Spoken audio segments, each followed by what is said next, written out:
So we're talking about generosity all this month at Tapestry, and don't worry, it's not all about the pledge campaign. Generosity is a much, much bigger topic than what we do here in our congregation.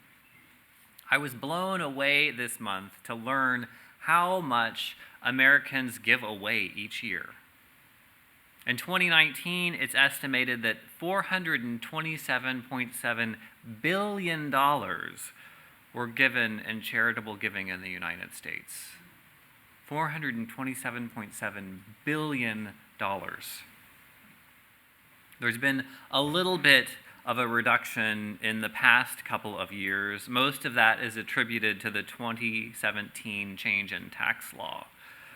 But that little dip is just a blip in a much larger trend that we've seen over the past 60 years. For the past 60 years, there's been a steady, significant increase in the amount of charitable giving in the United States. It turns out that since World War II, giving has stayed at about 2% of the GDP. As the economy grows and the population grows, Americans give more money, keeping pace with 2% of the GDP. That is a ton of money. I'm not going to give a deep dive into all these statistics of giving, but there's one very important piece that I find really inspiring. We hear a lot about large foundations that give huge sums of money.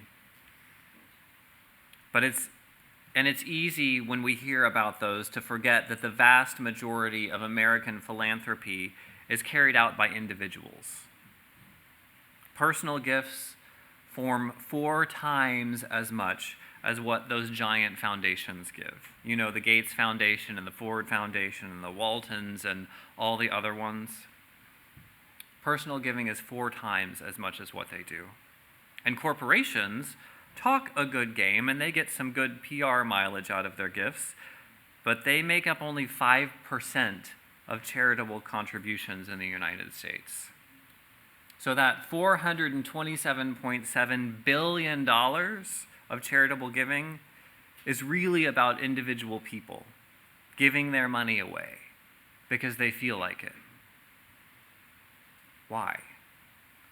Why do we give away so much and volunteer so much? I came up with a few different reasons. I think we give our resources because it gives us a sense of belonging in a particular group.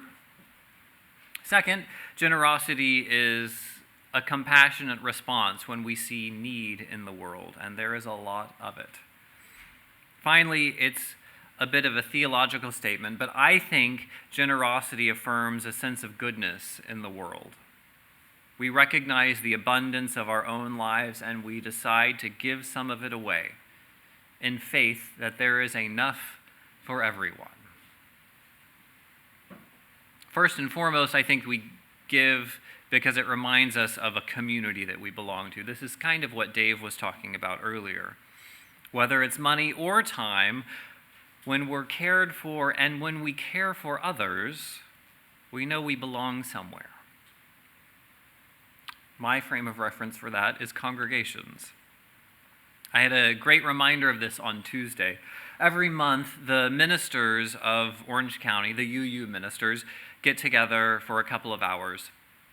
We talk about what's going on in each other's congregations. We talk about things like the coronavirus in church and how to deal with tax law that changes employment status and tips on worship and staff supervision and all sorts of stuff.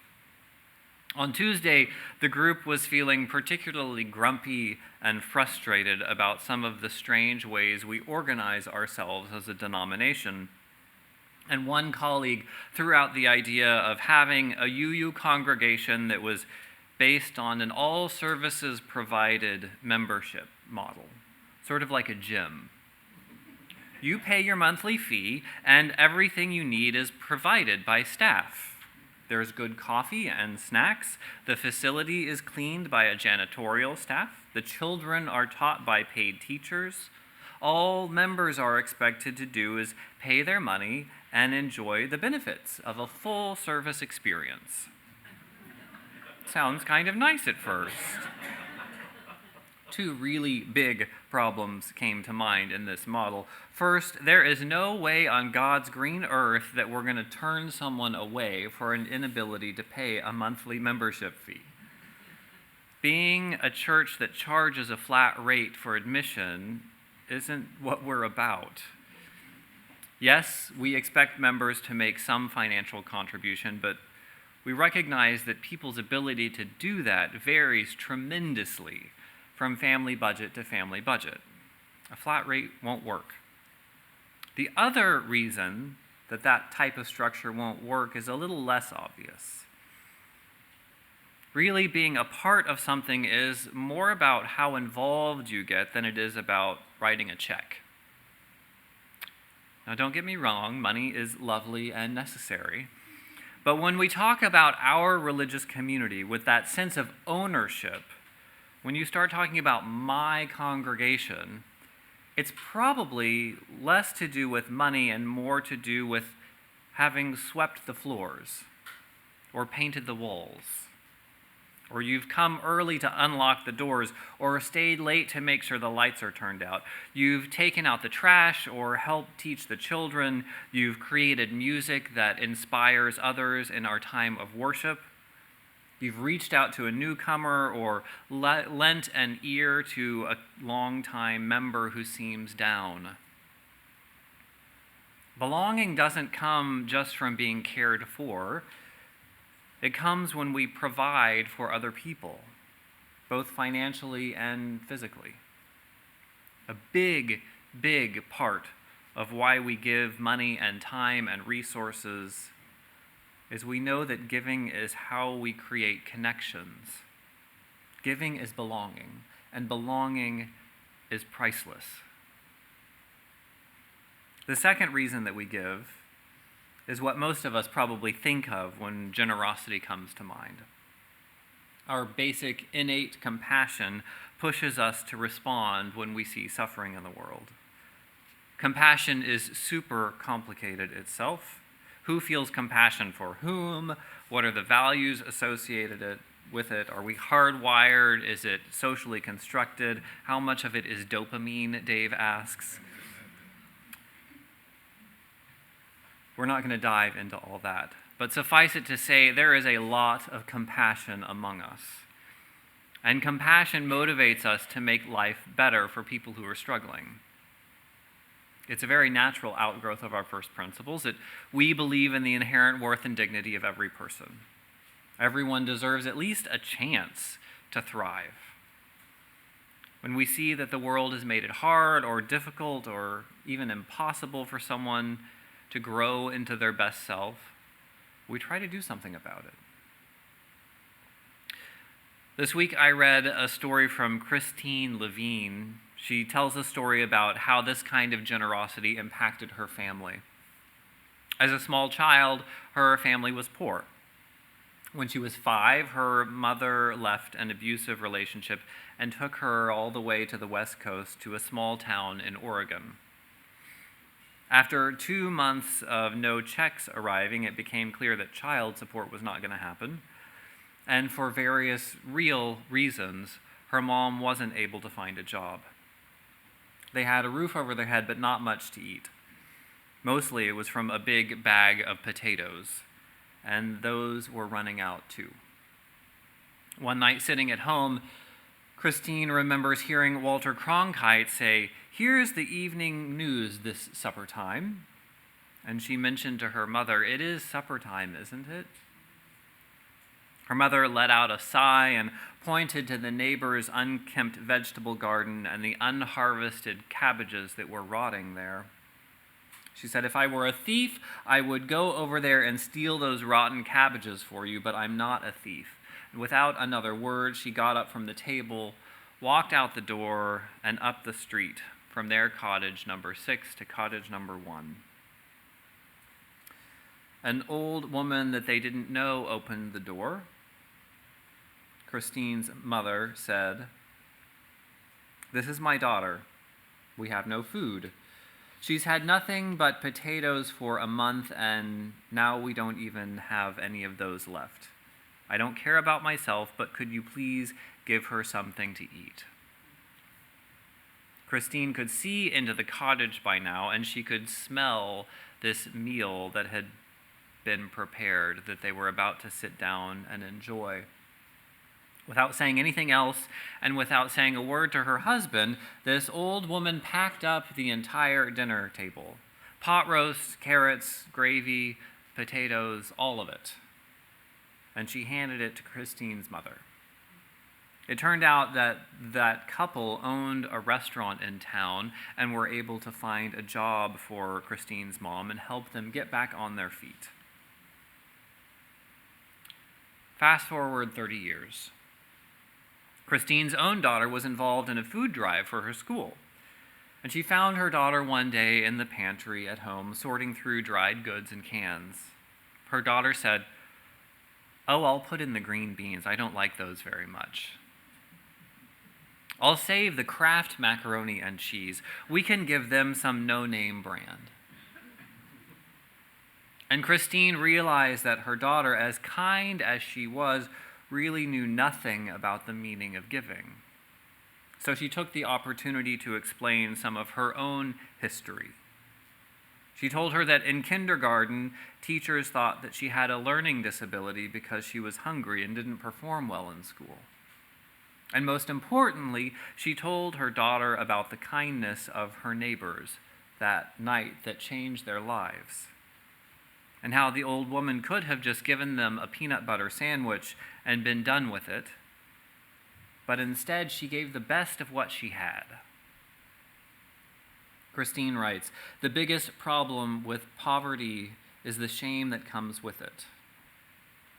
When you give the best you have to someone in need, it translates to something much deeper to the receiver. It means they are worthy. Giving the best you have does more than feed an empty belly. It feeds the soul," she says. We give of ourselves because we recognize the goodness and potential in others. We give not just for people to survive, but for them to have a solid opportunity to grow into their best selves. One of the best ways we can help is to demonstrate that they are worthy of the best that we have to give. Not a handout, but a sincere gesture of respect. The last reason that I wanted to mention that we give is in some ways the opposite of responding to need. We also give out of a recognition and an affirmation of the goodness and the abundance of life. Rebecca Parker, the author of that reading that we all read earlier,